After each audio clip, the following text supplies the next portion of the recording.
Your brain is not broken. It just never gets a break. You try to focus, and your mind jumps. You open something, then something else, then something else again. By the time you return, the energy is gone. So you start questioning yourself. Maybe your attention span is shrinking. Maybe you are losing sharpness. Maybe you just do not have the discipline other people seem to have. But what if your brain is not failing?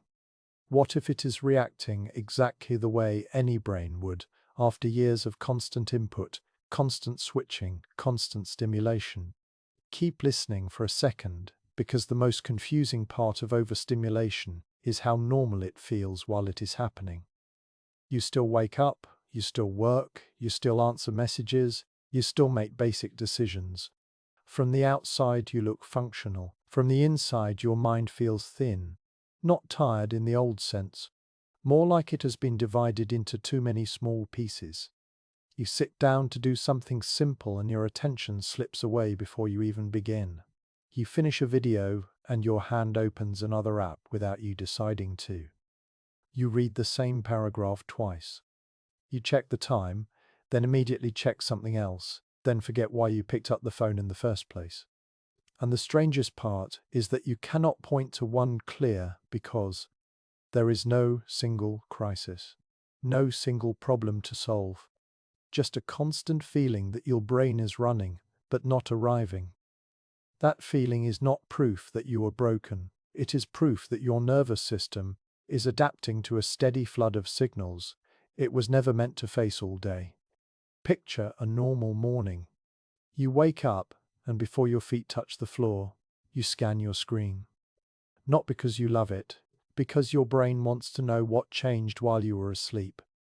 A notification is not even necessary. The possibility is enough. You get dressed while half listening to a podcast. You open your email and see a subject line that tightens your stomach. You do not open it yet, you just register it. That one line now sits in the back of your mind like a low alarm. You try to focus on a task. 2 minutes in, a thought shows up, you should reply to that message. Another thought follows, you should look up that thing you forgot. Then you should check if anyone responded. You do not fully stop working. You keep going. But your attention is no longer whole. Later, you sit with someone and you nod at the right moments. You care about what they are saying, but your mind keeps pulling up tiny unfinished loops, a post you did not finish reading, a tab you left open, a thread you meant to return to, a plan you did not confirm. You feel present and absent at the same time. In the evening, you finally get a quiet moment. No demands, no urgent problem. And instead of feeling relief, you feel restless. Silence starts to feel like something you are supposed to fill. You scroll not to be entertained, but to be occupied. You bounce between options not because you are curious, but because the next thing might feel better than the current thing. Then you go to bed with a tired mind and a strangely unspent body. This is what overstimulation looks like in everyday life. It does not announce itself, it blends in. Here is the first reframe. What you call lack of focus is often a patterned response to constant partial attention. Not multitasking in the proud, productive sense, something else. A mode of scanning, a habit of keeping part of your mind aimed outward, just in case something important appears. This pattern has a logic. It is not random. It is your brain learning that the environment changes fast, rewards arrive unpredictably, and missing information carries social or practical cost. Once your brain learns that rule, it starts treating checking like safety behavior. Not dramatic safety, not panic, just a quiet internal pressure that says, verify, refresh, confirm. And this creates an open loop that never closes. The more you check, the more you train your brain to expect that checking matters. Now we go one layer deeper.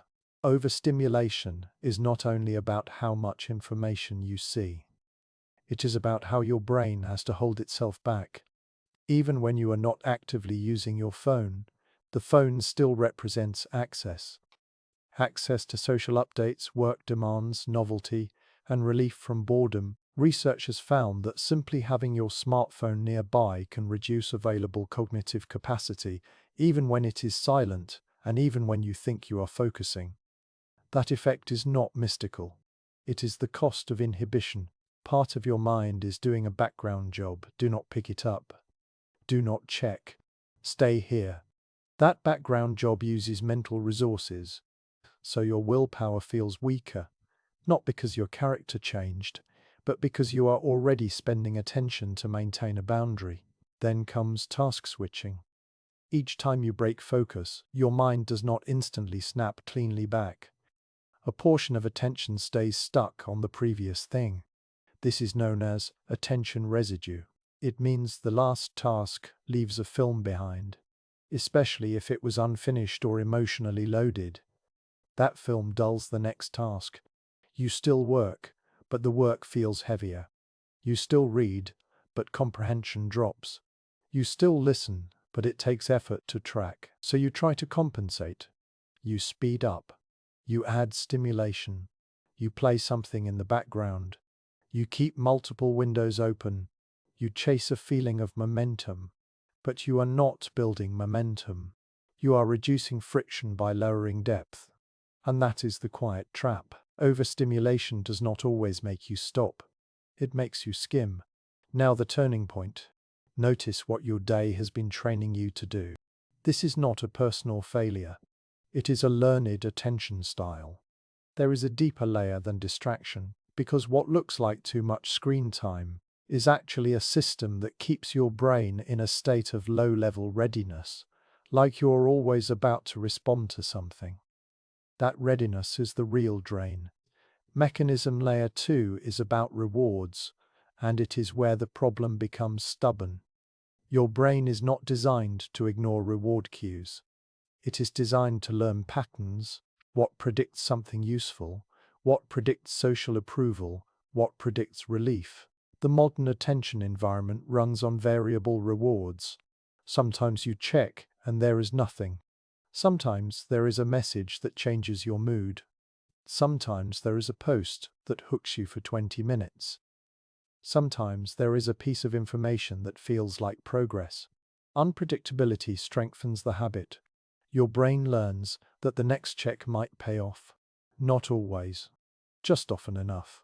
This is why common attempts to fix focus fail. People try to add discipline on top of a reward system that is engineered to stay uncertain. They promise themselves they will only check once, but the uncertainty keeps the loop alive. They delete one app, then transfer the same checking behavior to email, news, or another platform. They blame laziness, then try harder, then burn out, then crave relief, then check again. Even worse, overstimulation changes what feels normal. A slow task starts to feel wrong. A quiet room feels empty. A single tab feels restrictive. Your brain begins to treat depth as deprivation. At that point, you are not just distracted. You are conditioned. Zoom out again, because this is not happening in a vacuum. The environment around you has changed faster than the body that must live inside it. Modern life is filled with signals that look urgent, even when they are not. Red badges, message previews, infinite feeds, autoplay, fast edits, short clips, constant availability. Work tools and social tools living in the same device. A single screen that can mean responsibility, pleasure, connection, and threat, sometimes within the same minute. On top of that, many systems now reward responsiveness. Quick replies look like competence. Being reachable looks like loyalty. Staying updated looks like intelligence. Even entertainment has shifted toward high density.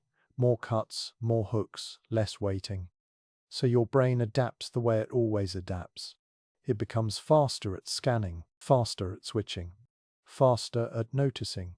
It becomes less practiced at staying. This is why you can feel mentally busy even when you did not do anything hard.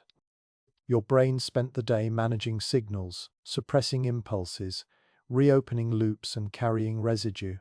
Now the final reframe. The problem is not that you cannot focus. The problem is that your attention is being used as a perimeter. A perimeter is what you maintain when you expect intrusion. You check doors. You scan windows. You listen for noises. You do not settle. In an overstimulating environment, your mind treats your day like a perimeter.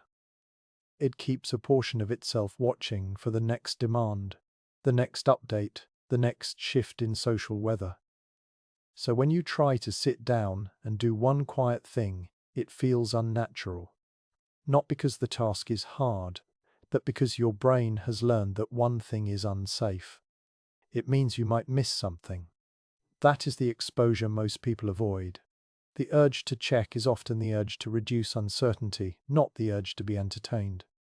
Controlled closing. Once you see overstimulation as a pattern of constant readiness, a lot of self-criticism stops making sense. Your fatigue is not mysterious. Your restlessness is not random. Your scattered mind is not proof of decline. It is a nervous system that has been asked to stay alert without a clear endpoint. And when a system is forced to stay alert, it does what systems do. It narrows depth. It prioritizes signals. It learns quick relief. It trades stillness for scanning. Your brain is not broken. It is doing its job in an environment that never stops asking it to look again.